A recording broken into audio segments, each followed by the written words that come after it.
প্রিয় দর্শক সকলকে স্বাগত জানাচ্ছি মিলেনিয়াম টেলিভিশন ইউএসএ বলার কথা বলবো অনুষ্ঠানে। দর্শক, ইউএসএ বলার কথা মিলেনিয়াম টেলিভিশনের এই অনুষ্ঠানে আমরা সাম্প্রতিক নানা প্রসঙ্গের আলোচনা ও বিশ্লেষণ শুনি। আজকের নির্ধারিত প্রসঙ্গ নির্বাচন ও রাজনীতির বর্তমান ও ভবিষ্যৎ। এ বিষয়ে আলোকপাত করবার জন্য, বিশ্লেষণ করবার জন্য আমাদের অনলাইনে তিনজন সম্মানিত অতিথি উপস্থিত থাকছেন। চলুন আলোচনার শুরুতে তাদের সাথে আপনাদের পরিচয় করিয়ে দেওয়া যাক। আজকের অনুষ্ঠানে রয়েছেন জনাব মোফাজ্জল করিম, সাবেক রাষ্ট্রদূত ও হাই কমিশনার এবং রাজনীতি বিশ্লেষক। সাথে রয়েছেন জনাব আনোয়ারুল ইসলাম আনোয়ার, FCMA সদস্য, শিল্প ও বাণিজ্য বিষয়ক কেন্দ্রীয় উপকমিটি, বাংলাদেশ আওয়ামী লীগ। এবং আরো থাকবেন অ্যাডভোকেট রফিক শিকদার, জাতীয় নির্বাহী কমিটির সদস্য, বিএনপি। দর্শক, আজকের প্রসঙ্গ নিয়ে আপনারাও আমাদের সাথে থাকুন অনুষ্ঠান শেষ অবধি। আপনাদের মন্তব্য জানান, প্রশ্ন জানান। সেই মন্তব্য এবং প্রশ্নগুলো আমরা পড়বো এবং প্রশ্ন করবো আজকের অতিথিদের কাছে এবং তারা জবাব দেবেন সে প্রত্যাশা করছি। আর অনুষ্ঠানটা যদি ভালো লেগে থাকে তাহলে অন্যদের দেখার সুযোগ করে দেবেন, বেশি বেশি লাইক করবেন এবং এটি শেয়ার করবেন। প্রথমেই আজকের সম্মানিত অতিথি, অনলাইনের অতিথি, আপনাদেরকে স্বাগত জানাই আজকের আয়োজনে। আমরা শুরু করতে চাই জনাব আনোয়ারুল ইসলাম আনোয়ার, আপনাকে দিয়েই। যে আমরা দেখলাম যে এই মুহূর্তে সারা দেশ জুড়ে উপজেলা নির্বাচন চলছে, স্থানীয় সরকার নির্বাচন। এটি প্রথম ধাপ শেষ হয়েছে গত বুধবার। নির্বাচনকে কেন্দ্র করে আমরা রাজনীতিতে এক ধরনের উত্তেজনা দেখছি, যদিও এই নির্বাচনটি রাজনৈতিক প্রতীকে হচ্ছে না, যদিও আগের নির্বাচনগুলো হয়েছিল, কিন্তু তা সত্ত্বেও রাজনৈতিক উত্তেজনা কম নয়। বিএনপি এবং তার সমমনার দলগুলো এই নির্বাচনে অংশগ্রহণ করেনি। আমরা দেখলাম যে নির্বাচনে নিয়ে বেশ আশাবাদ ব্যক্ত করা হয়েছিল সরকারের পক্ষ থেকে, আওয়ামী লীগের পক্ষ থেকে, কিন্তু নির্বাচনে যে ভোটার উপস্থিতি তাতে নিরাশ হওয়ার মতো বিষয়। আমরা যে ফলাফলটা হাতে পেয়েছি যে 149টি আসনে উপজেলা চেয়ারম্যান নির্বাচিত হয়েছেন, তাদের 80 জনই 1/5 ভোট পেয়ে নির্বাচিত হয়েছেন। অনেকে বলছেন যে ভোটের এই নিম্ন হার সেটি আসলে রাজনীতির জন্য ভালো বার্তা দিচ্ছে না এবং সেটি দিনে দিনে বাড়ছে। বিএনপি বলছে যে বিএনপি নির্বাচন বয়কট করেছে বলে বিএনপির আন্দোলনে সাড়া দিয়ে অথবা তাদের ডাকে সাড়া দিয়ে ভোটাররা ভোটে যায়নি এবং এই ভোটের মধ্য দিয়ে সরকারকে আসলে জনগণ বা ভোটাররা প্রত্যাখ্যান করেছে। জনাব আনোয়ারুল ইসলাম আনোয়ার, এই মন্তব্যের প্রেক্ষিতে আপনার মন্তব্য জানতে চাই। ধন্যবাদ আপনাকে। এবং বলার কথা বলবো অনুষ্ঠানে যারা দেখছেন এবং এখানে উপস্থিত আছেন সবচেয়ে বিজ্ঞজন, যিনার আমি অনেক ভক্ত এবং ওনার লেখা আমি পড়ি, ওনার টক শো দেখি এবং আমি অনেক দিন ধরে ওনাকে চিনি। আমি আমাদের শ্রদ্ধেয় স্যার মোফাজ্জল করিম, এবং আজকে ওনার সাথে আমি টক শোতে আছি, এটা আমার একটা সৌভাগ্য আমি মনে করি। কিছু শিখতেও পারবো আজকে হয়তো। আর এবং আছেন অ্যাডভোকেট রফিক শিকদার, আমাদের বিএনপির মানে কি বলবো উদীয়মান নেতা, সেন্ট্রাল নেতা। দেখেন, এটা তো আপনারা সবাই জানেন যে 4টা ধাপে উপজেলা নির্বাচন হচ্ছে, যেটা অবশ্যম্ভাবী ছিল সাংবিধানিক ভাবে এবং গণতান্ত্রিক ভাবে, এবং এই সরকারের সামনে বিকল্প কিন্তু আর কোনো কিছু ছিল না এই নির্বাচন না করার। এবং প্রথম ধাপে প্রায় 150টা, দ্বিতীয় ধাপে 161, 122, তৃতীয় ধাপে চতুর্থ 55টি উপজেলায় নির্বাচন, এবং 5ই জুন এই নির্বাচন শেষ হবে। এই নির্বাচনের একটা বিশেষত হলো বা আলোচনার যে বিষয়টা হলো যে বাংলাদেশে আরেকটি দল, বিশেষ করে বিএনপি, দীর্ঘকাল ধরে তারা নির্বাচনকে বর্জন করে আসছে। কি কারণে বর্জন করছে সেটা জাতীয় নির্বাচনে তারা বলে তত্ত্বাবধায়ক সরকারের অধীনে নির্বাচন না হলে আমরা যাব না। কিন্তু তত্ত্বাবধায়ক সরকারের সেই ইস্যুটা কিন্তু অনেক আগেই আদালত কর্তৃক মীমাংসিত হয়েছে, এবং এই যে তত্ত্বাবধায়ক সরকার, বিশেষ করে বাংলাদেশ আওয়ামী লীগ অনেক লড়াই সংগ্রাম করে আন্দোলন করে যে তত্ত্বাবধায়ক সরকারটা বাস্তবায়ন করা হয়েছিল, সেটা আবার বিএনপি দ্বারাই কিন্তু নষ্ট হয়েছে, বিতর্কিত হয়েছে, এবং তার পরিপ্রেক্ষিতে আদালত কর্তৃক কিন্তু সেটা বাতিল করা হয়েছে। বিএনপি যদি ইন্টেনশনালি ভোট চুরি না করার জন্য তত্ত্বাবধায়ক সরকারের প্রধানকে নিয়ে যদি এইরকম ছলচাতুরি না করতো, বয়স না বাড়াতো, এবং তাদের নির্বাচিত প্রেসিডেন্ট ইয়াজউদ্দিন আহমেদকে যদি তত্ত্বাবধায়ক সরকারের প্রধান না করতো, তাহলে এই ঝামেলাগুলো হতো না, এবং একটা অনির্বাচিত সরকার 2 বছর এসে বাংলাদেশের গণতন্ত্রকে যে ব্যাহত করেছিল, রাজনীতিবিদদের যে চরিত্র হরণ করেছিল, এবং আমাদের নেত্রী বেগম খালেদা জিয়া সহ এবং আমাদের নেত্রী শেখ হাসিনা, মাননীয় প্রধানমন্ত্রী বর্তমান, তারাকে জেলে ভরেছিল এবং অনেক নেতাগুলাকে জেলখানায় নিয়ে গেছিল, এগুলো আপনারা সবাই জানেন। এই পটভূমিটা বলার একমাত্র কারণ হলো যে অজুহাতে বিএনপি নির্বাচন বর্জন করছে সেটার কোনো যৌক্তিকতা নেই। কারণটা হলো যে গণতন্ত্রের স্বার্থে, সাংবিধানের স্বার্থে যে নির্বাচনগুলো অনুষ্ঠিত হচ্ছে, প্রত্যেকটা নির্বাচনে কিন্তু বিএনপির নির্বাচনে আসার কথা, যদি তাদের গণতন্ত্রে বিশ্বাস থেকে থাকে, শ্রদ্ধাবোধ থেকে থাকে। এখন আপনারা বলছেন ভোটে নির্বাচনে কম আসছে, বেশি আসছে, সেটা তো একটা একটা দল বিএনপি নির্বাচনে যদি না আসে সেখানে তো ভোটার সংখ্যা একটু কমও হতে পারে। আবার যারা এখন বিএনপি বিহীন যে নির্বাচনটা হচ্ছে সেখানে আওয়ামী লীগের ক্যান্ডিডেটরা খুব হেসে খেলে পাশ করবে, এটা ভেবেই কিন্তু আরেকটা সিরিয়াস হচ্ছে না, এবং যারা আওয়ামী লীগ করে তারাও হয়তো অনেকেই ভোট কেন্দ্রে যাচ্ছে না, যে কারণে ভোটের পার্সেন্টেজটা কিছুটা কম। তারপরও 36 এর পার্সেন্টেজের ওপরে, সর্বোচ্চ 74, সর্বনিম্ন 17, এভারেজে প্রায় 36 এর ওপরে কিন্তু ভোট কাস্ট হয়েছে। কিন্তু গণতন্ত্রে তো আসলে এটার কোনো সমস্যা না। গণতন্ত্রের ভোট যদি কেউ নাও আসে, কেউ যদি নাও দাঁড়ায়, যদি একজন দাঁড়ায়, তাও গণতন্ত্র বলো যে সে ইলেক্টেড, সে উইনার। এটাই তো গণতন্ত্রের ভাষা। এখন 36 আসলো না 40 আসলো না 50 আসলো, আমার মনে হয় গণতন্ত্রের অধীনে বা গণতান্ত্রিক ভাবে যদি চিন্তা করি, সাংবিধানিক ভাবে যদি চিন্তা করি, এটা কোনো অবৈধ না, কিছুই না। এখন রাজনৈতিক পরিবেশটাকে যদি আপনারা সত্যি সত্যি গণতন্ত্রের ধারাবাহিকতা, সাংবিধানের ধারাবাহিকতা যদি আমরা নিয়ে যেতে চাই, তাহলে আরেকটি বড় দল যারা বাংলাদেশে রাজনীতি করছে তাদের উচিত হবে নির্বাচনে পার্টিসিপেট করা, এবং সেই নির্বাচনে পার্টিসিপেট করার পরে যদি কোনো অনিয়ম ধরা পড়ে তাহলে সেটা নিয়ে জনগণের কাছে যাওয়া। কিন্তু সেই 2008 সালের পর থেকে একবার 18তে নির্বাচনে গিয়েছিল, যাওয়ার জন্য গিয়েছিল। তারা তো সেই নির্বাচনে, জাতীয় নির্বাচনে যাওয়ার জন্য একটা রাজনৈতিক দলের যে পূর্ব প্রস্তুতি থাকে, আমরা কিন্তু বিএনপির মাঝে সেটা দেখি নাই। অন্য একজন নেতাকে ধার করে এনে তারা 18 সালে নির্বাচনের বৈতরণী পার হতে চেয়েছিল, কিন্তু আপনারা দেখবেন যে ওই সময় শুধু তাদের যে দলের যে ছিল কি বলে মানে পরপর যে নিবন্ধন তা বাতিল হওয়ার কারণে কিন্তু তারা সেইবার নির্বাচনে আসতে হয়েছিল। এবং দেখবেন যে জাতীয় নির্বাচনে সেই সময় আওয়ামী লীগ কতগুলো জনসভা করেছিল, আওয়ামী লীগ কতটা সিরিয়াস ছিল, আমার নেত্রী কত জেলায় ঘুরেছে জনগণের কাছে ভোট পেয়েছে। বিএনপি কিন্তু বিসমিল্লাহ বলে একটাও কিন্তু জনসভা করে নাই। কেন করে নাই? একটা জাতীয় নির্বাচন, তুমি পার্টিসিপেট করছো, তুমি জনগণের কাছে তুমি আপিল করবে না, তুমি ভোট চাইবে না, সেটা কিন্তু তারা করে নাই। তার মানে তারা আসার জন্য এসেছিল। এবং বিএনপি কিন্তু তারা হ্যাবিচুয়েটেড না, এই যে গণতান্ত্রিক ভাবে ভোট করে নির্বাচনে করে ক্ষমতায় যাওয়া, তারা কিন্তু হ্যাবিচুয়েট না। তাদের পিছন দরজা দিয়ে তাদের আপনাকে ধন্যবাদ, আপনাকে ধন্যবাদ। আপনার প্রাথমিক বক্তব্য প্রতিক্রিয়া আমরা শুনলাম। আমরা একটু মহাজন করিম স্যার আপনার কাছে আসবো, কিন্তু তার আগে একটু বিএনপির বক্তব্যটাও একটু জেনে নি। রফিক সিকদার ভাই, আপনি নিশ্চয়ই শুনছেন আমাকে? আপনার জি, আপনি কি শুনছেন আমাকে? হ্যাঁ আমি শুনতে পাচ্ছি। আমার কথা শুনতে পাচ্ছেন? হ্যাঁ শুনতে পাচ্ছি। ঠিক আছে, আমরা আপনাকে শুনতে পাচ্ছি। যেটি হচ্ছে যে বিএনপি এই যে নির্বাচন বয়কট করছে, একের পর এক, জাতীয় সংসদ নির্বাচন বয়কট করছে, স্থানীয় সরকার নির্বাচন বয়কট করছে। স্থানীয় সরকার নির্বাচনের আগে বিএনপি অংশগ্রহণ করেছিল, যে বলা হতো যে স্থানীয় সরকার নির্বাচন আসলে জাতীয় নির্বাচন খুব বেশি প্রভাব ফেলে না, আমরা দেখেছি। কিন্তু এই যে বারবার যে নির্বাচন বয়কট করছে, এর মধ্য দিয়ে বিএনপি এক ধরনের রাজনৈতিক দৃশ্যপটের বাইরে চলে যাচ্ছে কিনা। আরেকটি হচ্ছে যে বিএনপি নির্বাচন করে জয়লাভ করে ক্ষমতায় আসার ইতিহাস বিএনপির যেটি বললেন আনোয়ার ভাই, যে সেটি বিএনপির ইতিহাসে খুব বেশি নাই। ফলে তারা নির্বাচন প্রক্রিয়ার বাইরে থেকে এক ধরনের পরিস্থিতি তৈরি করে তারা ক্ষমতা আসতে চায়। মানে ক্ষমতা আসার গ্যারান্টি না পেলে বিএনপি কখনোই নির্বাচনে আসবে না, এমনই অনেকে বলেন। তো আপনারা এই নির্বাচনে আর কতদিন নির্বাচন থেকে বাইরে থাকবেন? ধন্যবাদ আপনাকে। আপনি অনেকগুলো প্রশ্নের অবতারণা করলেন।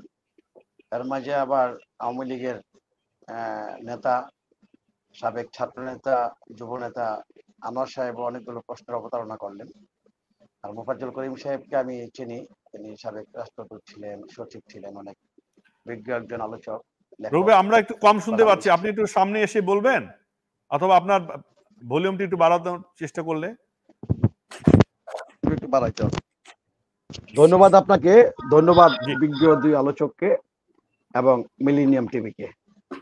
আনোয়ার সাহেব যে কথাগুলো বললেন, ওনার কথাগুলোর সাথে আমি একমত হতে পারি নাই সঙ্গত কারণে। তিনি বলেছেন প্রথমত যে বিএনপি নির্বাচনের মাধ্যমে ক্ষমতায় আসে নাই, কিন্তু তিনি যদি ভুলে যান যে 1982 সালের 24শে মার্চ হোসেন মোহাম্মদ এরশাদ ক্ষমতায় আসার পরে ওনার নেত্রী শেখ হাসিনা বলেছিলেন আই এম নট আনহ্যাপি। তারপর কিন্তু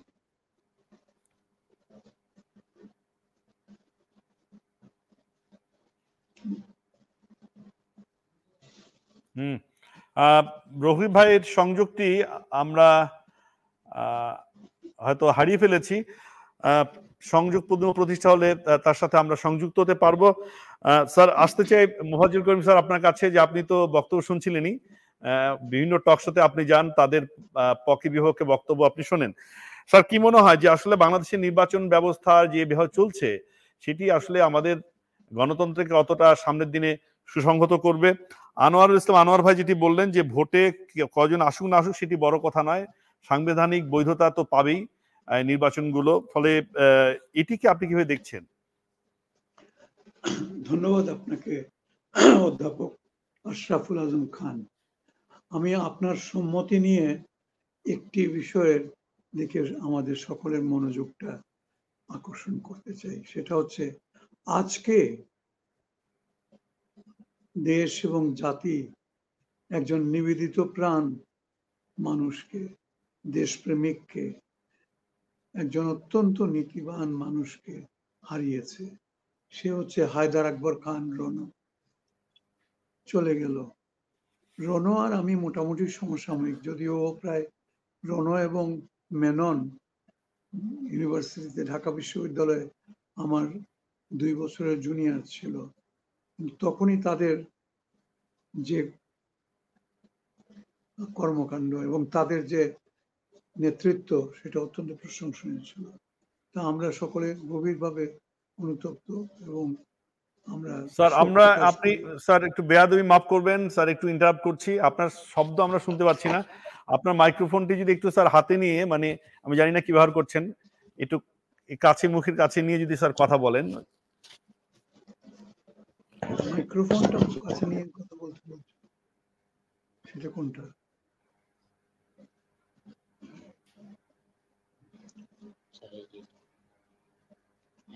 হ্যালো। জি স্যার বলুন। হ্যালো, এখন কি শোনা যাচ্ছে? একটু বেটার শোনা যাচ্ছে, বলুন। আচ্ছা, আমি অ্যাকচুয়ালি এটা এখন মুখের কাছে নিয়েছি। তো আমরা শোক প্রকাশ করছি গভীরভাবে, আমরা শোকাহত সকলেই। এখানে কোনো দলমতের কোনো ব্যাপার নয়, কারণ রণর দেশপ্রেম আমরা সবাই জানি। রণ চলে গেল। আমি, রণ এবং মেনন আমরা তখন একই দল করতাম, বাংলাদেশ ছাত্র ইউনিয়ন। তারা বেশি নিবেদিত প্রাণ ছিল, আমরা অতটুকু নই। আল্লাহ তাকে বেহেশত নসিব করুন। আচ্ছা, তারপরে আমি এটা আমাদের সকলের পক্ষ থেকে এই শোক প্রকাশ করার পর আমি আজকের বিষয়ে আসতে চাই। আশরাফ, আমার যে দুইজন শ্রদ্ধেয় সহবক্তা, তাদের প্রতি আমি আমার শ্রদ্ধা জানিয়ে আমি আমার বক্তব্যটুকু শুরু করতে চাই এইভাবে, তারা নিশ্চয়ই তাদের, অর্থাৎ যার যার রাজনৈতিক পরিচয় যেটা, সেটা তুলে ধরে নিশ্চয়ই এবং তারই আলোকে তাদের বক্তব্য রাখছেন। এটা অত্যন্ত স্বাভাবিক এবং তাদের কথাবার্তার মধ্যে নিশ্চয়ই অনেক যুক্তি থাকবে। আমি একটা কথা বলতে চাই, আপনারা অবশ্যই আপনাদের দলের যে বক্তব্য সেটা আপনারা তুলে ধরবেন। আপনারা অবশ্যই একজন আরেকজনের বক্তব্যের বিরোধিতা করবেন, সবই ঠিক আছে। কিন্তু আমি বারবার অনুরোধ করতে চাই এবং সকলের পক্ষ থেকে, দেশবাসীর পক্ষ থেকে একটা কথা বলতে চাই, যে আপনারা নিশ্চয়ই অনুধাবন করবেন বা করছেন যে দেশটা এখন বেশ একটা সংকটের মধ্য দিয়ে যাচ্ছে। প্রথমত অর্থনৈতিক সংকট, তার সঙ্গে আছে রাজনৈতিক সংকট। তো অর্থনৈতিক সংকট আমরা আশা করি সকলের সর্বাত্মক প্রচেষ্টায়, সরকারের আন্তরিক প্রচেষ্টায় এবং বিশ্বব্যাংক বা অন্যান্য আন্তর্জাতিক প্রতিষ্ঠানের সহযোগিতায় কাটিয়ে উঠতে পারবো আমরা। তবে তার জন্য চাই সদিচ্ছা এবং তার জন্য চাই আমাদের সকলের আন্তরিক প্রয়াস। রাজনৈতিক যে আবহটা এখন সৃষ্টি হয়েছে, এটা কিন্তু আমি একটা অশনি সংকেত দেখতে পাচ্ছি। কারণ এখন যারা বক্তব্য রাখেন তারা এমন নয় যে স্কুল কলেজ বিশ্ববিদ্যালয়ের ছাত্র এ নিয়ে বক্তব্য রাখছেন, তারা সকলেই অত্যন্ত বিজ্ঞ, প্রাজ্ঞ, পোড় খাওয়া রাজনীতিবিদ। সকলেই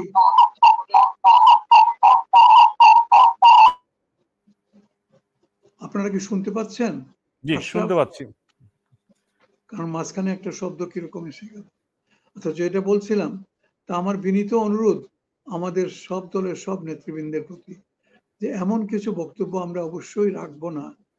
শুধু এই আজকের এই টকশো নয়, এটা নয়, জাতীয় পর্যায়ে সেটা বায়তুল মোকাররমের কোনো সভা সমিতি হোক বা নিউ পল্টন, নয়াপল্টনের হোক কিংবা অন্য কোথাও হোক, আমরা সব কিছুর ঊর্ধ্বে মনে রাখবো যে জাতীয় ঐক্য, জাতীয় শৃঙ্খলা যাতে বিনষ্ট না হয়।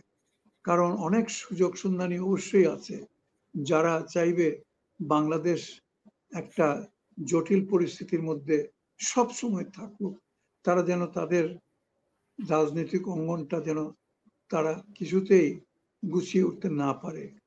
কারণ এটা আর কিছু নয়, আমাদের উত্থান বা বাংলাদেশের যে অভ্যুদয়, এটা তো জানা কথা। দুনিয়ার অনেক রাষ্ট্র, অনেক গোষ্ঠী এদের কাছে পছন্দনীয় ছিল না, এখনো না। সেই জন্যে বড় দায়িত্ব হচ্ছে আমাদের প্রধান দুইটি দল, বাংলাদেশ আওয়ামী লীগ এবং বাংলাদেশ জাতীয়তাবাদী দল। তাদের কাছে আমি বলবো, কারণ এখন যে সমস্ত বক্তব্য আমরা টেলিভিশনের পর্দায় শুনি মাননীয় নেতৃবৃন্দের কাছ থেকে, আমরা যে সমস্ত কথাবার্তা পত্রপত্রিকায় দেখি, সেগুলাতে কিছুটা দুশ্চিন্তা হওয়ার কারণ অবশ্যই রয়েছে। আমি একটার দিকে মনোযোগ আপনাদের আকর্ষণ করতে চাই, মাননীয় নেতৃবৃন্দ, আপনাদের মতো প্রাজ্ঞ, বিজ্ঞ এবং অভিজ্ঞ শিক্ষিত তো সবাই নয়। আপনাদের যে অগণিত নেতাকর্মী যারা মাঠে ঘাটে রয়েছে, লক্ষ লক্ষ নেতাকর্মী, যাদের উপরে ভরসা করে, যাদের উপরে ভর করে আপনারা আপনাদের রাজনীতি আপনারা চালিয়ে আসছেন, অত্যন্ত সঙ্গত কারণেই তাদের উপরে আপনাদের নির্ভর করতে হয়। তারা আপনাদের চলার শক্তি। তারা কিন্তু সকলেই আপনাদের মতো এত বিজ্ঞ, প্রাজ্ঞ, এত অভিজ্ঞ, এত বিদ্বান নয়। সেই জন্য আপনারা যদি এমন কিছু বলেন যাতে তারা উত্তেজিত হয়ে পড়ে এবং একটা বিশৃঙ্খলা সৃষ্টির দিকে যদি দেশ চলে যায়, সেটা ঠিক হবে না। এখন আসুন, একটু আগে আমরা যেটা শুনলাম, বিএনপি নির্বাচন বর্জন করেছে, আর বিএনপির নেতা জনাব রফিক শিকদার সাহেব, তিনি বক্তব্য রাখার আগে অবশ্য যান্ত্রিক কারণে তার বক্তব্য শেষ করতে পারেননি। তবে আমি আমার সম্মানিত রাজনীতিবিদ আনোয়ারুল ইসলাম আনোয়ার সাহেবকে বলবো, ভাই আসুন না, একবার সমস্ত জাতিকে জানতে দিন কোথায় অসুখটা কি, কেন দলগুলো, শুধু বিএনপির অন্যান্য কিছু কিছু দলও অবশ্যই নির্বাচনে আসে না, যার জন্য দেশে বিদেশে আমাদের একটা কলঙ্ক লেপিত হয়ে যাচ্ছে। কিরকম, যে এরা 9 মাসে দেশ স্বাধীন করতে পারলো, জীবন বিসর্জন দিয়ে তারা 30 লক্ষ শহীদের রক্তে একটা দেশ স্বাধীন করতে পারলো। আর এই দেশ স্বাধীন করার জন্য যে অনুষঙ্গগুলা সামনে রাখা হয়েছিল, যে বক্তব্য তুলে ধরে বঙ্গবন্ধু শেখ মুজিবুর রহমান এই জাতিকে সংঘবদ্ধ করেছিলেন, ঐক্যবদ্ধ করেছিলেন, সেটা থেকেই তারা বিচ্ছিন্ন হয়ে যাচ্ছে। ঐক্য, জাতীয় ঐক্য নষ্ট হয়ে যাচ্ছে। গণতন্ত্রের জন্যই তো এই দেশই করা হয়েছিল। গণতন্ত্রের প্রথম এবং প্রধান সবক হচ্ছে যে নির্বাচিত সরকার গঠিত হবে, জাতীয় সরকার, স্থানীয় সরকার, সবই নির্বাচনের মাধ্যমে হবে। তা না হলে অন্যান্য অনেক দেশেই তো আছে রাজা বাদশাহ বা রাষ্ট্রপ্রধান যা বলেন সেরকম ভাবে। স্যার আপনাকে ধন্যবাদ জানাচ্ছি স্যার। আমি একটা সেন্টেন্স বলি, শেষ করে দিই। আমি বুঝতে পারছি আমি সময় একটু বেশি নিয়েছি। আমি একটা সেন্টেন্সই বলবো যে সমস্যা আওয়ামী লীগ দেখছে, যে সমস্যা বিএনপি দেখছে, এই দুটো সমস্যাই জনসমক্ষে আপনারা একসঙ্গে বসে, আমি রিপিট করি, একসঙ্গে বসে আলোচনা করে সমাধান করতে পারেন না। কিসের জন্য? জাতীয় স্বার্থে, দেশের স্বার্থে, বাংলাদেশের স্বার্থে। ধন্যবাদ। জি ধন্যবাদ স্যার, আবারও শুনবো আপনাকে। আপনি গুরুত্বপূর্ণ কথা বলেছেন। আমরা এই অনুষ্ঠানের পক্ষ থেকে জনাব হায়দার খান রনু তার মৃত্যুতে গভীর শোক প্রকাশ করছি। তিনি বাংলাদেশের একজন সুনামধন্য ত্যাগী নেতা ছিলেন। ছাত্র অবস্থা থেকে রাজনীতি করেছেন, মুক্তিযুদ্ধে অংশগ্রহণ করেছেন এবং মুক্তিযুদ্ধের সংগঠনে নিজে নিবেদিত প্রাণ ছিলেন। স্যার কিছু স্মৃতির কথা তিনি বললেন, আমরা তার প্রতি, তার স্মৃতির প্রতি শ্রদ্ধা জানাচ্ছি এবং দোয়া প্রার্থনা করছি তিনি যেন স্বর্গবাসী হন। আমরা এখন একটু বিরতিতে যাচ্ছি। বিরতি থেকে ফিরে আমরা জনাব রফিক শিকদারকে শুনতে পাইনি, আপনার কাছে আসবো প্রশ্ন নিয়ে। যাচ্ছি বিরতিতে। I'm Nasrin Mosnu, immigration attorney. I was born and raised here in New York City. I have been working at various immigration firms since I was a teenager, including with my father. I'm passionate and dedicated about immigration. I am committed to provide my clients with nothing but the best. আমরা asylum office, immigration court সহ যুক্তরাষ্ট্রের 50টি state ও বাংলাদেশ কনসুলেটে আপনাদের আইনগত সহায়তার নিশ্চয়তা দিচ্ছি। Please come and take advantage of our excellent legal services. Our initial consultations are always free. দর্শক আমরা ছিলাম বিরতিতে। বিরতির পর সকলকে আবারও স্বাগত জানাচ্ছি। আপনারা দেখছেন মিলিনিয়াম টেলিভিশন, বলা কথা বলবো অনুষ্ঠান। রফিক শিকদার আপনার কাছে আসবো। আপনার সংযুক্তি আমরা হারিয়ে ফেলেছিলাম, নিশ্চয়ই শুনতে পাচ্ছেন। আমি ঠিক নিশ্চিত নই যে তিনি আছেন কিনা আমাদের স্টুডিওতে অনলাইনে।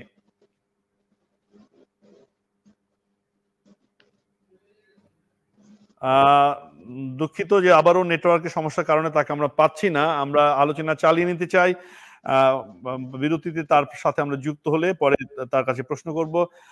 আনোয়ার ভাই আপনার কাছে আসতে চাই, যেটি হচ্ছে যে স্যার যেটি বললেন যে আমাদের বাংলাদেশ মুক্তিযুদ্ধের 9 মাসের সশস্ত্র যুদ্ধের মধ্য দিয়ে স্বাধীন হয়েছে অনেক ত্যাগ তিতিক্ষার পরে, এবং তার একটি বড় একটু অঙ্গীকার ছিল গণতন্ত্র। এই গণতন্ত্র সকলের জন্য। কিন্তু দেশের যে বর্তমান যে পরিস্থিতি, তাতে তিনি একজন অশনি সংকেত দেখতে পাচ্ছেন। বাংলাদেশের রাজনৈতিক আবহ, অর্থনৈতিক পরিস্থিতির কথা বলেছেন, হয়তো অর্থনৈতিক পরিস্থিতি আমাদের উত্তরণ ঘটবে, কিন্তু রাজনীতির যে জায়গায় চলে যাচ্ছে দেশে ধীরে ধীরে, অর্থাৎ রাজনীতি এক ধরনের দ্বন্দ্ব মূলক একটি পরিস্থিতি কিন্তু চলে যাচ্ছে। কোনো দল কোনো দলের সাথে বসছে না, আলোচনা করছে না। আলোচনার টেবিলে বহুদিন আমরা রাজনৈতিক নেতাদের দেখিনি। একের পর নির্বাচন হচ্ছে, বিএনপি বাইরে আছে, আওয়ামী লীগ নির্বাচন করছে, সেই নির্বাচন করেও কিন্তু আওয়ামী লীগ খুব যে স্বস্তিতে আছে তা নয়। নির্বাচনের ভোটারের উপস্থিতি, গ্রহণযোগ্যতা সব নিয়ে নানা রকম প্রশ্নগুলো সামনে আসছে। আর এর সমাধান কোনো সূত্র সামনের দিকে আমরা দেখতে পারি কিনা, আনোয়ার ভাই? জি ধন্যবাদ।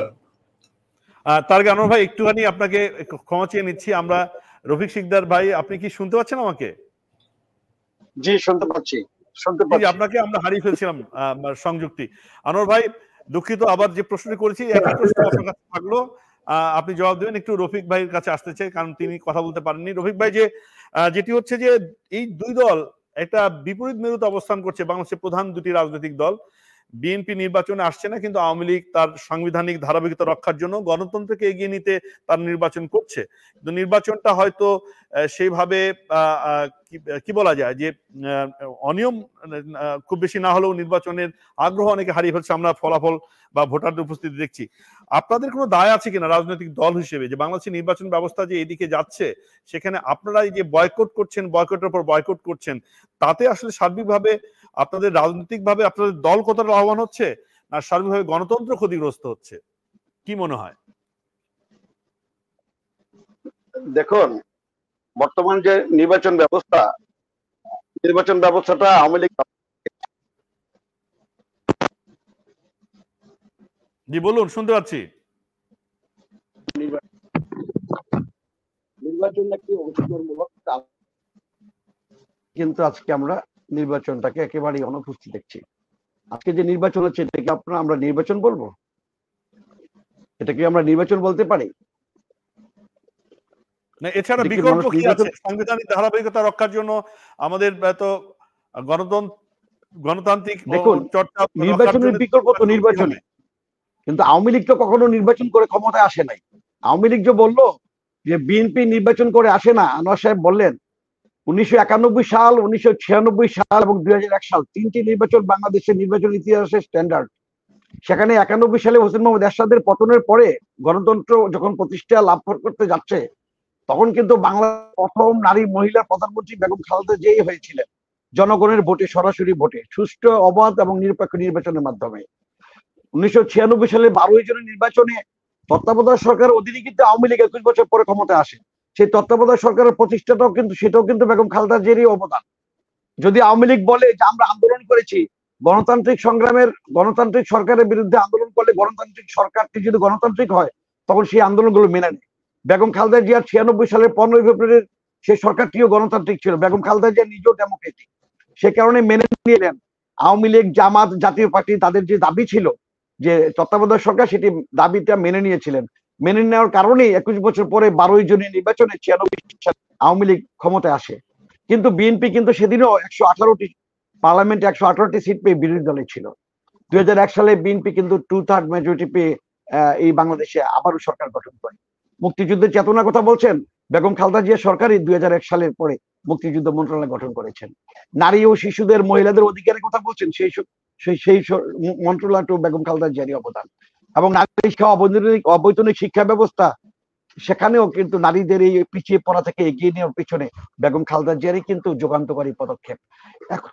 এখন আপনি বলুন যে একটা সরকার সুশাসন করবে, একটা সুশাসন থাকবে সরকারের, একটা দেশের গণতন্ত্র থাকবে এবং জনগণ থাকবে, একটা রাষ্ট্রের মালিক। আজকে আওয়ামী লীগ ক্ষমতায় আসার পরে কি করেছে? গত 15 বছরে, দেড় দশক আওয়ামী লীগকে সরকারে এবং সরকারকে রাষ্ট্রে বিলীন করে দিয়েছে, মিলিয়ে ফেলেছে। ফলে আজকে আওয়ামী লীগ যেমনি নিষ্ঠুর, সরকার অনিষ্ঠুর হয়ে গেছে, রাষ্ট্র আরো নিষ্ঠুর হয়ে গেছে। সকল নিষ্ঠুর হয়ে, সেই জন্য আমরা বারবার বলছি রাষ্ট্র তুমি আরো মানবিক হও। গুম, খুন, হত্যার প্রতিনিয়ত চলছে, আর ট্র্যাজেডি তো কোনো শেষ নেই। অ্যাক্সিডেন্ট, দুর্ঘটনা, আগুন। এখন বলতে পারেন যে আগুন লাগলে, দুর্ঘটনা লাগলে এটা দায় কার? অবশ্যই সরকারের, যে যখন সরকার থাকবে তাদের অনেক দায় আছে। একটা রেস্টুরেন্টে পুড়ে মরবে মানুষ, 150-200 লোক মারা যাবে রেস্টুরেন্টে খেতে গিয়ে, সেখানে কোনো সরকারের দায় থাকবে না? সিটি কর্পোরেশনের দায় থাকবে না? রাজ্যের দায় থাকবে না? তাহলে সরকারটা কে চালাচ্ছে? দেশটা কে চালাচ্ছে? কিভাবে দেশ চলছে? সেটা কিন্তু একটু প্রশ্ন রাখতে চাই যে ঠিক আছে যে আওয়ামী লীগের তত্ত্বাবধায়ক সরকার অধীনে নিরপেক্ষ নির্বাচন দরকার আপনারা বলছেন, কিন্তু এটার পক্ষে তো আপনারা আসলে কোনো জনমত সংগঠিত করতে পারলেন না, আন্দোলন করতে পারলেন না। আমরা একের পর নির্বাচন হতেই দেখছি এবং সেটিতে আপনারা আসছেন না, আবার কোনো কিছু দাবিও আদায় করতে পারছেন না। আমি আপনার প্রশ্নের উত্তরটা দিচ্ছি। হোসেন মোহাম্মদ এরশাদ তো 9 বছর ক্ষমতায় ছিল একটানা, বারবার নির্বাচন করে তাদের মতো করে। সেই জন্য হোসেন মোহাম্মদ এরশাদ কি গ্রহণযোগ্যতা পেয়েছিল? সম্মান, মর্যাদা পেয়েছিল মানুষের? এখন আওয়ামী লীগ যেন তেন করে নির্বাচন করে ক্ষমতায় আছে বলে কি মানুষের ভালোবাসায় শিখতো এই দলটি? আমার তো মনে হয় না। বরং শেখ হাসিনা 1991 সালে বেগম খালেদা জিয়ার সাথে যে বিরোধী দলে ছিলেন, তখনও ওনাকে অনেক সম্মান করতে ইচ্ছে হতো, অনেক স্যালুট দিতাম। কিন্তু আজকে তো জনগণ স্যালুট দেয় না। কেন দেয় না? কারণ অনির্বাচিত, ভোট ছাড়া। এই যে আনোয়ার সাহেব বলতে সাহস পাচ্ছেন যে 1% ভোট পেলেও তো গণতন্ত্রের সূচকে পাবে। আজকে আপনার কোথাও আমাদের গণতন্ত্রের সূচকের কথা বলছেন, গণমাধ্যমের সূচকের কথা বলবেন। গণমাধ্যম সূচকে এই যে কয়েকদিন আগে যে আপনার বিশ্ব আপনার সাংবাদিক দিবস গেল, সেখানে দেখলাম গণ দিবস গেল, সেখানে দেখলাম মুক্ত দিবস, গণতন্ত্র সাংবাদিক দিবস। সেখানে আমরা দেখলাম যে বাংলাদেশের অবস্থান হচ্ছে আপনার 165। 2020 সালেও বাংলাদেশের অবস্থান ছিল 63, আরো 2 ধাপ পিছিয়ে বাংলাদেশ এখন 165 অবস্থানে আছে এই বিশ্বের মধ্যে। তাহলে 170টা দেশের মধ্যে। তাহলে আপনি দেখেন, এবং দক্ষিণ এশিয়ার মধ্যে বাংলাদেশের কোন অবস্থান, বাংলাদেশ হচ্ছে সবচেয়ে খারাপ অবস্থানে আছে। এ হচ্ছে বাংলাদেশের এই মুক্ত সাংবাদিকতা দিবস। এখন আজকে যে সাগরনীর আজকে হত্যার আজকে বিচার হচ্ছে না, আজকে কোনো হত্যার বিচার হচ্ছে না, আইনের কোনো শাসন নেই। আজকে গণতন্ত্রের কথা বলে আওয়ামী লীগ, কিন্তু তারা আজকে নির্বাচনকে প্রশ্নবিদ্ধ করে ফেলেছে। তারা বলছে স্থানীয় সরকার নির্বাচনটাকে তারা তালগোল পাকিয়ে ফেলেছে একেবারে প্রতীক দিয়ে। আবার অনেক পরে এসে প্রতীক সরিয়ে দিয়ে বলছে কি যে তাদের কোনো স্বজনরা নির্বাচন করতে পারবে না। এই যে সাংঘর্ষিক আওয়ামী লীগের ইচ্ছা মতো দেশ চালানো, আপনারা আওয়ামী লীগের সাথে পেরে উঠতে পারছেন না তো, মানে কোনো আন্দোলন সংগ্রামের মধ্য দিয়ে এই সরকারের পতন ঘটিয়ে আপনাদের যে দাবি আদায় সেই জায়গাটি আসলে কতদিন লাগবে, মানে ততদিন পর্যন্ত কি আপনারা নির্বাচন বয়কট করে যাবেন? আমি আপনার কথার উত্তরটা বুঝেছি, প্রশ্নটা বুঝেছি। গণতন্ত্রের সংগ্রাম কখনো কখনো ব্যাহত হয় স্বৈরাচার ফ্যাসিস্টদের কাছে, কিন্তু ব্যর্থ হয় না। সে কারণে আমি বলবো বাংলাদেশের যে সংগ্রাম, এই সংগ্রাম ব্যাহত হয়েছে ফ্যাসিস্ট দ্বারা, ফ্যাসিজমের কারণে, কিন্তু এটা ব্যর্থ হবে না, এটা আমি বিশ্বাস রাখতে চাই। জনগণ, এই দেশের মানুষ, এই দেশের মানুষ মুক্তিকামী মানুষ, যুদ্ধ করে দেশ স্বাধীন করেছে। গণতন্ত্রের সংগ্রামে এই দেশের মানুষ আবারও জিতবে এবং বাংলাদেশের সুষ্ঠু একটি গণতান্ত্রিক পরিবেশ হবে এবং অবাধ সুষ্ঠু নির্বাচন হবে। সেই নির্বাচনে জনগণ বিএনপিকে বিপুল ভোটে জয়লাভ করবে এবং বিএনপি আমার সেই সাথে আমি আগে একটা বক্তব্য প্রশ্ন রেখেছিলাম আপনার কাছে, আপনার জবাব চাইবো। জি, আওয়ামী লীগ জয়লাভ করছে কিন্তু গণতন্ত্রের জয় হচ্ছে না, জনগণের জয় হচ্ছে না। অনেকেই কথা বলবার চেষ্টা করছেন, গণতন্ত্র ম্রিয়মাণ হয়ে যাচ্ছে দিনে দিনে। বাংলাদেশের নির্বাচন ব্যবস্থা নিয়ে যতটা গ্রহণযোগ্যতা তৈরি হয়েছিল সেই নির্বাচন ব্যবস্থা ভেঙে পড়ছে। এটি আসলে ভালো সংকেত নয়। আমাদের মুফাজ্জল করিম স্যার যেটি বলছেন যে রাজনীতিতে অশনি সংকেত তিনি দেখছেন, জনাব আনোয়ার হোসেন আনোয়ার। আসলে হয়েছে কি, অগণতান্ত্রিক শক্তি সাথে খেলতে গিয়ে আসলে মনে হচ্ছে যে বাংলাদেশে মনে একটা অগণতান্ত্রিক ব্যবস্থা চলছে। তার কারণ আমরা সবাই জানি যে একটা দেশে গণতন্ত্র প্রতিষ্ঠা করতে গেলে সরকারি দল এবং বিরোধী দলের দুজনেরই সমান ভূমিকা রাখতে হয় এবং এটা সবাই স্বীকার করবে। কিন্তু আমরা বাংলাদেশে কি দেখছি, আনফরচুনেটলি আমরা কি দেখছি, যারা আমাদের বিরোধী, খুব সংক্ষেপে যদি সামারাইজ করে বলতে হয়, আমাদের যারা প্রতিপক্ষ তারা ৭১ আর ৭৫-এর খুনিরা, যদি খুব সামারি করে লাস্টে আমরা যেখানে উপনীত হয়। তো তাদের আচরণ আমাদের প্রতি কেমন ছিল, দেশের প্রতি কেমন ছিল, এটা বাংলাদেশের মানুষ সবাই জানে, বিকজ তারা কিন্তু ক্ষমতায় ছিল এবং বাংলাদেশের মানুষ তাদের শাসনকাল দেখেছে যে তারা কি অবস্থায় বাংলাদেশটাকে রেখে গিয়েছিল। এখন গণতন্ত্রের প্রশ্নে যদি আমরা আসি, এবং আমাদের স্যার যেটা বলছিলেন, মজুর করিম সাহেব যেটা বলছেন, যেটা উনি চাচ্ছেন, খুব যুক্তিসঙ্গত যে চাওয়াটা আমরাও চাই। যেমন জাতীয় হয়তো ঐক্য হবে, নষ্ট হবে, মুক্তিযুদ্ধের চেতনা বাস্তবায়ন হবে, তার সেই পরিপ্রেক্ষিতে বাংলাদেশ এগিয়ে যাবে। ৭১-এ যেমন আমরা ইউনাইটেড হয়েছিলাম, দেশ গড়ার কাজে কেন আমরা হই নাই, আজকে ৫২-৫৩ বছর চলে যাচ্ছে, এখন আমরা কিভাবে নির্বাচন হবে সেই সিদ্ধান্তটাই আমরা এখনো নিতে পারি নাই।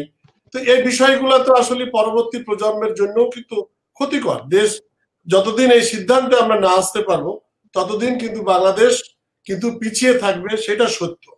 কিন্তু আমি স্যারের কাছে খুব বিনয়ের সাথে যে জিনিসটা আমার জানতে ইচ্ছে করে, যেসব সভ্য দেশ আমরা দেখি, সেই সব সভ্য দেশে বিরোধী দলের প্রতি সরকারি দল যে আচরণ করে, বা সরকারি দল বিরোধী দলের প্রতি যে আচরণটা করে, সেই জিনিস কি আমাদের বাংলাদেশে আছে? যারা আমার বিরোধী তারা কারা?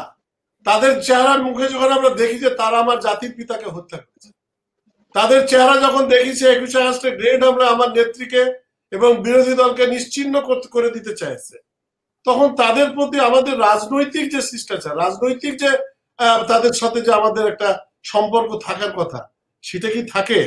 সেটা কিন্তু থাকে না। তার কারণ তাদের আচরণ আমাদের এখনো সেই মুক্তিযুদ্ধের বিরোধী যেমন, এবং ৭৫-৭১-এর মতো যেমন আচরণ, ঠিক তেমনটি দেখি। তারা জাতির পিতা কিন্তু মানে না। তো যারা জাতির পিতা মানে না, তারা কি মুক্তিযুদ্ধকে মানে, এটা মেনে নেব? কখনোই না।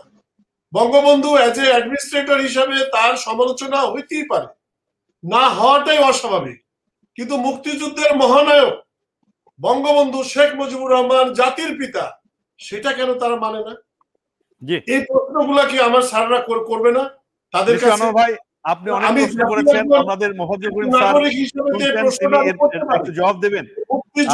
আমরা ছোট করে আলোচনাটা কেন তারা বঙ্গবন্ধুকে স্বীকার করে না, জাতির পিতা স্বীকার করে না? তারপরে কেন তারা আজকে আমার মুক্তিযুদ্ধের চেতনা বাস্তবায়ন করতে পারে না? কেন মুক্তিযুদ্ধের বিপক্ষের দল, যারা আমার মা বোনকে সম্ভ্রমহানি নষ্ট করেছিল, যারা ৩০ লক্ষ শহীদ সংগঠিত করেছিল, তাদের সাথে কাঁধে কাঁধ মিলিয়ে আজকে মুক্তিযুদ্ধের চেতনার বিরুদ্ধে তারা কাজ করে? এগুলো তো হওয়ার কথা না। আনোয়ার ভাই, আপনাকে অসংখ্য ধন্যবাদ। আমরা আসবো আপনার কাছে, সময় পেলে আমরা স্যারের কাছে আসবো, মোফাজ্জল করিম স্যার। কিন্তু তার আগে আজকের যে অনুষ্ঠান এবং আজকে যে বিষয়বস্তু, এসব নিয়ে দর্শকরা কিছু মন্তব্য করেছেন। আমরা দর্শকদের একটু মন্তব্য এখানে উল্লেখ করতে চাই তাদের সংযুক্ততা প্রশ্নে। দিন চৌধুরী বলছেন, গ্রেট জব মিলেনিয়াম ডুইং। আমরা দেখছি যে মোহাম্মদ আলী তিনি বলছেন, election commission have to B independent from political parties or government bodies. আজকের বিষয়ে জেনিফার যারা, তিনি ওয়েলকাম জানিয়েছেন সবাইকে, আজকের আলোচকদের। আমরা তৃষ্টান আব্দুল্লাহ বলছেন, Bangladesh peoples overall hard working people, government and political parties abuses. আমরা দেখছি যে অনেক ফারা ইমা বলছেন, অনেক গুরুত্বপূর্ণ সংবাদ উপস্থাপন করছেন মিলেনিয়াম টেলিভিশন। আমরা আবু রায়হানকে দেখছি, তিনি গ্রেট শো বলছেন। এরকম অনেকেই, election job government official Bangladesh, Edward Nevis তিনি বলছেন। অনেক দর্শক দেখছেন, তারা মন্তব্য করছেন। দর্শক, আমরা সময়ের অভাবে সকলের মতো হয়তো পড়তে পারছি না। আপনারা আজকের বিষয়ে কোনো প্রশ্ন থাকলে সেটিও করুন, পরবর্তীতে মন্তব্য লিখবেন, সেই প্রত্যাশা করছি। আসতে চাই স্যার আপনার কাছে, যে আলোচনাটি হচ্ছে আওয়ামী লীগের পক্ষ থেকে আমরা একটা বক্তব্য প্রায় শুনি যে কাদের সাথে সমঝোতা, যারা জাতির পিতাকে হত্যা করেছে, যারা 21শে আগস্ট গ্রেনেড হামলার মতো ঘটনা, নৃশংস নারকীয় ঘটনা ঘটেছে, এবং সেটি রাজনীতির এক চিরায়ত একটা দূরত্ব তৈরি করেছে, অবিশ্বাসের একটা পরিবেশ তৈরি করেছে। ফলে 21শে আগস্ট, 15ই আগস্ট বঙ্গবন্ধুকে যারা অস্বীকার করে, তাদের সাথে আসলে রাজনীতি বা দেশ নিয়ে আলোচনা হতে পারে, এটা আসলে বাস্তবসম্মত নয়। সেটি কেমন একটা প্রত্যাশার বিষয় থাকতে পারে। ধন্যবাদ। দেখুন, আমি বিষয়টা সম্পূর্ণ নৈর্ব্যক্তিক ভাবে দেখতে চাই। অর্থাৎ একেবারে কাউকে আমি আসামির কাঠগড়ায়ও দাঁড় করাতে চাই না, আবার কাউকে বিরাট একটা আসনে বসাতে চাই না। আমি বসাতে চাই তাদেরকে, যে যেখানে যে অবস্থানেই থাকুন না কেন, আপনারা বাংলাদেশের নাগরিক। এবং আমি মনে প্রাণে বিশ্বাস করি, আমার এই বড় দুটি দলের সব নেতাকর্মী সবাই দেশের মঙ্গল চান। আপনারা দেশকে বিক্রয় করতে চান না, দুই দলের কেউ চান না। তাহলে পরে কোথায় আপনাদের এই যে মর্মবেদনা বলুন, বা কোথায় আপনাদের এই যে যন্ত্রণা, এটা আপনারা কি একটু তলিয়ে দেখবেন না, খুঁজিয়ে দেখবেন না? হ্যাঁ, আপনি মনে করছেন আপনি কদল, আপনি মনে করছেন খদলের সঙ্গে আচরণ বসা যাবে না, আবার খদল মনে করছেন যে না, কদল তারা অন্যদিকে যাচ্ছে, যাব না। এটা কেন? আপনারা দেশের স্বার্থে কদল খদল উভয়ই বসুন, বসে প্লিজ আপনাদের পয়েন্ট অফ ভিউটা কি, আপনাদের বক্তব্যটা কি, কি কারণে আপনাদের মধ্যে এই যে আপনার একটা অনৈক্য সৃষ্টি হয়েছে, এবং ঐক্যের কোন সময় কি কারণে দেশবাসীকে জানতে দিন। দেশের নেতৃত্বে আপনারা আছেন, ঠিক আছে, কত 2 লক্ষ 4 লক্ষ রাজনীতিবিদ, কিন্তু বাদ বাকি যে 17 কোটির মধ্যে বাদ বাকি যারা আছেন, তারা আপনাদের মতো রাজনীতিবিদও নন। এত বড় আপনারা যা নিয়ে ভাবনা চিন্তা করেন, দোষারোপ করেন, তারা বুঝেন একটা জিনিসই বোঝে, যে বাংলাদেশটা টিকে থাকুক রোজ কিয়ামত পর্যন্ত, এবং বাংলাদেশের শনৈ শনৈ উন্নতি হোক। বাংলাদেশের উন্নতি কে করে? শুধু কি রাজনীতিবিদরা? আমি বিনীতভাবে বলতে চাই, না, রাজনীতিবিদরা তো নিশ্চয়ই চেষ্টা করে যাচ্ছেন সব সময়, সব দলের রাজনীতিবিদ ক্ষমতায় থাকুক বা বিরোধী দলে থাকুক, কিন্তু সর্বাগ্রে যাদের কথা বলতে হয় সেটা হচ্ছে দেশবাসী। সেই দেশবাসী কৃষক, কোটি কোটি কৃষক, আমাদের 14-15 কোটি লোক সরাসরি কৃষি নির্ভর মানুষ। সেই কৃষকরা তারা অন্ন যোগায়। স্বাধীনতার পরে নানা কারণে, কোনো ব্যক্তিকে বা কোনো দলকে বলছি না, নানা কারণে, আমি তখন জেলা প্রশাসক ছিলাম, মাঠে চাকরি করতাম, আমি দেখেছি এর মধ্যে খাদ্যাভাব দেখা দিল।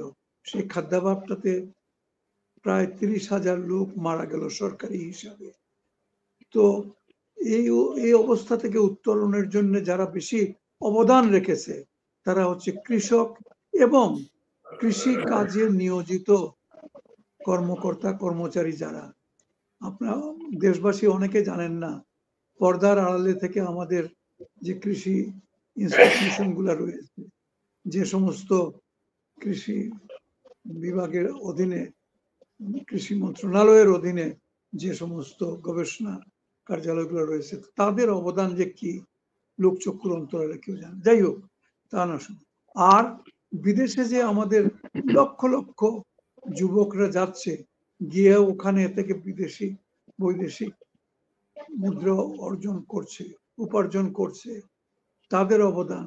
আমাদের যে মেয়েগুলো উদয়াস্ত পরিশ্রম করে আমাদের প্রধান রপ্তানি দ্রব্য এই গার্মেন্টের চাকরি, এই এদের কথা স্মরণ না করে আমি আমার কোনো বক্তব্য আমি পেশ করতে চাই না। তাহলে পরে এদের কথা মনে রাখুন, রেখে আপনারা মেহরবানি করে যে সমস্ত আপনাদের অভাব অভিযোগ, আপনাদের অনুযোগ আছে বিপক্ষ দলের প্রতি, সেটা আপনারা আলোচনার টেবিলে বসুন, বসে আপনারা বলুন। ধন্যবাদ স্যার আপনাকে। কি হবে না আপনাকে স্যার ধন্যবাদ জানাচ্ছি। আমরা আলোচনার একেবারে শেষের দিকে রফিক সিকদার আপনার কাছে আসতে চাই। যেটি বলছেন যে আলোচনার টেবিলের কথা, স্যার বলছেন যে বসুন, যত বিরোধ থাকুক এক জায়গায় বসুন, আলোচনা করুন, নিজের বক্তব্য হাজির করুন, জনগণকে জানাতে দেন। এটি আসলে আপনাদের পক্ষ থেকে এর কোনো উদ্যোগ নেওয়া হবে কিনা? কারণ আপনারা আলোচনার প্রসঙ্গ যখন আসে তখন আপনারা শর্ত জুড়ে দিয়েছিলেন এর আগে যে শেখ হাসিনাকে পদত্যাগ করতে হবে, তারপর আলোচনা। এই যে শর্ত দিয়ে কোনো আলোচনা কি হয়? মানে আপনারা আলোচনার প্রয়োজন বোধ করছেন কিনা, যে আন্দোলন করতে পারছেন না, আন্দোলনে সফল হলেন না, এখন আলোচনার মধ্য দিয়ে কিছু অর্জন করা যায়? আচ্ছা, এখন আমি যদি আপনাকে উল্টা প্রশ্ন করি যে আমরা আন্দোলন না করলে আওয়ামী লীগ কি দুর্নীতি করবে? আন্দোলন না করলে জিনিসপত্রের দাম দিন দিন বাড়বে? আন্দোলন না করলে, দাবি না জানালে কি, প্রতিবাদ না করলে গ্যাসের দাম বাড়াবে, তেলের দাম বাড়াবে, বিদ্যুতের দাম বাড়াবে, বিদ্যুতের লোডশেডিং হবে, সাধারণ গ্রামের মানুষরা বিদ্যুৎ পাবে না আন্দোলন না করলে? আন্দোলন না করলে ভোটের ব্যবস্থাটা সুষ্ঠু করবে না। আন্দোলন করি নাই বলে বা আন্দোলনে ব্যস্ত হয়েছে বলে এই যে আজকে আপনার সমকাল পত্রিকাতে এসেছে যে এই যে একটা সেন্টারে 5টা-6টা বুথ থাকে, 1 ঘন্টায় 4-5 জন ভোটার দেখে নাই, হেডলাইন হয়ে আসছে। যুগান্তরে আসছে 3 ঘন্টায় তারা 10 জন ভোটার দেখে নাই, যুগান্তরে হেডলাইনে আসছে। ঢাকা পোস্টে এসেছে যে বুথ থেকে তাড়াতাড়ি বেরিয়ে লাইনে দাঁড়াও, সাংবাদিক আসতেছে। বুথে থাকার দোকানে লাইনে কিছু দাঁড়াও, সাংবাদিকরা দেখবে। ঢাকা পোস্টে আসছে। এগুলো আনোয়ার সাহেবেরা কিভাবে খণ্ডাবেন? ওনাদের তো লজ্জা শরম থাকা উচিত। আওয়ামী লীগের লজ্জা শরম নাই। আওয়ামী লীগ ভোট চোর না, শুধু এখন ভোট ডাকাত হয়ে গেছে। তারা লুটেরা হয়ে গেছে, তারা দেশের বাইরে অর্থ পাচার করছে। সে কারণে আজকে অর্থনৈতিক সংকট। বাংলাদেশ গভর্নর বলেছেন গত 36 বছরেও বাংলাদেশের যে অর্থনৈতিক সংকট, এটা উনি দেখেন নাই, এটা বেরিয়ে আসছে। আজকে ব্যাংকগুলো আজকে কি পরিস্থিতি হয়েছে, আজকে আপনার ইন্ডিমিনিটি দেওয়া হচ্ছে কোর্টে যে আজকে আপনার এই যে বেসিক ব্যাংকের বাচ্চা তাদের বিচার হবে না, এসামানের বিচার হবে না।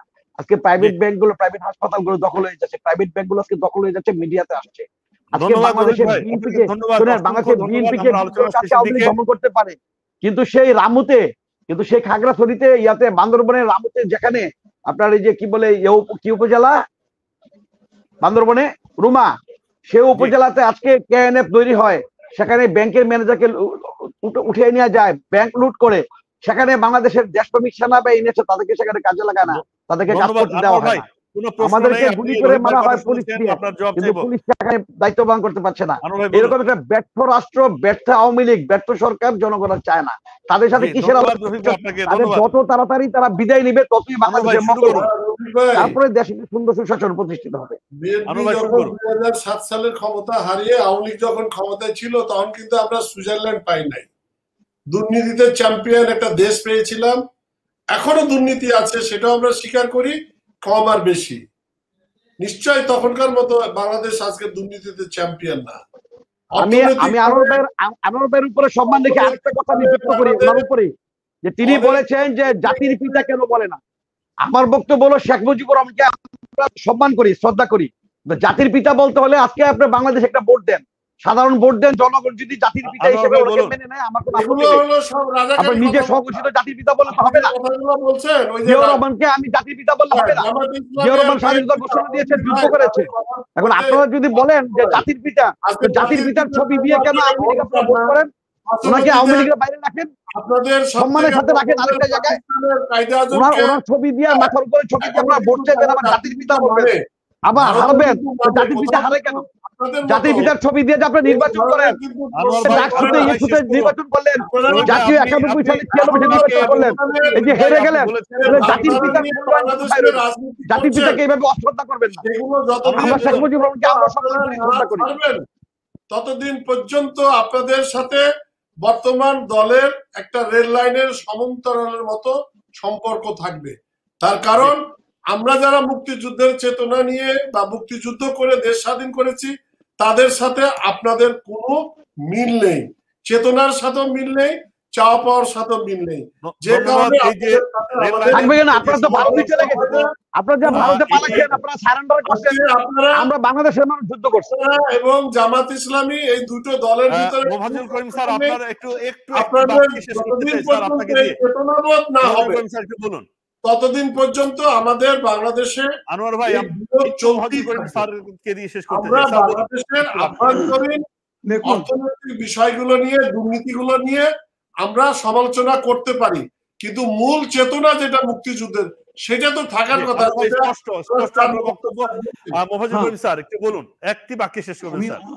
আমি একটি বাক্যে শেষ করছি। আপনাদের বক্তব্য এখানে শুনলাম, সবসময় শুনছি। আমার বিনীত আরজ আপনাদের কাছে, প্লিজ আপনাদের বক্তব্যের ভাষা যথাসম্ভব শালীন রাখুন। আপনারা সব সময় যদি উত্তেজিত হয়ে কথাবার্তা বলেন, উভয় দলকে বলছি, বিশেষ করে টেলিভিশনে যখন আমি রীতিমতো শঙ্কিত বোধ করি যে এগুলা শুনে আমাদের অশিক্ষিত মূর্খ আমার মতো যারা রয়েছে তারা তো উত্তেজিত হয়ে পড়বে। তো সেই ভাষাটা পরিবর্তন করা দরকার। দ্বিতীয়ত ধন্যবাদ আপনাদের। একটা আশরাফ একটা লাইন বলি, ব্যক্তির চেয়ে দল বড়, দলের চেয়ে দেশ বড়, এটা শুধু মুখের কথা নয়, এটা আপনারা প্লিজ আপনাদের কার্যকলাপে আপনাদের বক্তব্য।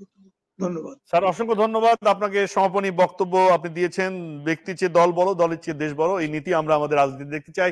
সকলকে ধন্যবাদ জানাচ্ছি। আগামী মঙ্গলবার একই সময়ে মিলেনিয়াম টেলিভিশন USA বলা কথা বলবো অনুষ্ঠান আপনারা দেখবেন। আমাদের সাথে থাকুন।